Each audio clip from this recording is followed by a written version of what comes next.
আজকে শেয়ার করব ডিমের একটা সহজ রেসিপি যেটা দিয়ে কিন্তু গরম ভাত কিংবা রুটি পরোটা খেতে জাস্ট দারুণ লাগে।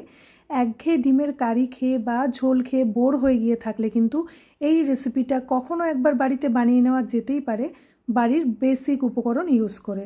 তো সবার প্রথমে আমি এখানে 3টে ডিম সেদ্ধ করে একটু কাট মার্ক লাগিয়ে নিয়েছি। ডিমটা নিজেদের প্রয়োজন মতো নিতে হবে।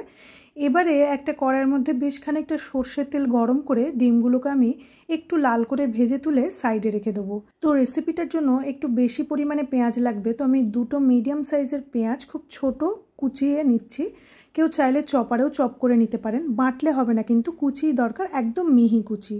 তো পেঁয়াজটাকে ভালো করে কুচি করে আমি তেলের মধ্যে ফ্রাই করতে রেখে দেবো। এর মধ্যে অ্যাড করে দেবো কয়েকটা লবঙ্গ। আমি কিন্তু গোটা গরম মশলা ফোড়ন দিইনি বা এখানে কিন্তু গোটা গরম মশলা ইউজ করছি না। যদি হয় সম্ভব তাহলে অবশ্যই লবঙ্গ দেবেন, না হলে কোনো কিছু না দিতেই পারেন। এবারে পেঁয়াজটা একটু লাল করে ভেজে নিয়ে আমি এর মধ্যে অ্যাড করে দেবো একটু লবণ, চিনি, স্বাদ মতো, বেশ খানিকটা কাশ্মীরি লঙ্কার গুঁড়ো, একটু হলুদ গুঁড়ো। কেউ চাইলে শুকনো লঙ্কার গুঁড়োটাকে অবশ্যই অ্যাড করতে পারেন। এবারে খুব ভালো করে নেড়ে চেড়ে এর মধ্যে অ্যাড করে দেবো লঙ্কা কুচি আর লঙ্কা চেরা।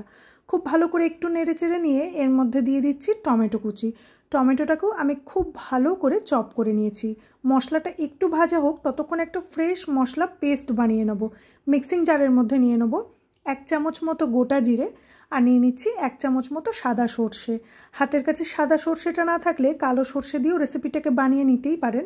এবারে বেশ কয়েকটা রসুন দিয়ে সামান্য জল দিয়ে এটার একটা স্মুথ পেস্ট বানিয়ে নেব। এদিকে পেঁয়াজ টমেটো কিন্তু বেশ ভালো করে ভাজা হয়ে গেছে, গ্যাসের আঁচটা মিডিয়ামে রেখে। এবারে মশলা পেস্টটাকে দিয়ে কিন্তু কন্টিনিউ এভাবেই নাড়তে হবে। খুব সামান্য মিক্সিং জারটা ধুয়ে জলও অ্যাড করতে পারেন, আর কিন্তু জলের ব্যবহার হবে না। এইরকম গা মাখা টাইপের টেক্সচারই কিন্তু এই রেসিপিটার। এবারে ডিম দিয়ে বেশ খানিকটা ধনেপাতা কুচি দিয়ে আবারও গ্যাসের ফ্লেমটা মিডিয়াম টু হাই রেখে কিন্তু 2 থেকে 4 মিনিট নাড়াচাড়া করে নিতে হবে। তাতে করে কিন্তু মশলাটা খুব সুন্দর মতো কষা হয়ে যাবে আর ডিমের গায়ে একটা মশলার কোটও হয়ে যাবে। এবারে সব শেষে একটু ধনেপাতা কুচি ছড়িয়ে দিয়ে খুব ভালো করে মিশিয়ে নিলেই কিন্তু ডিমের এই রেসিপিটা রেডি।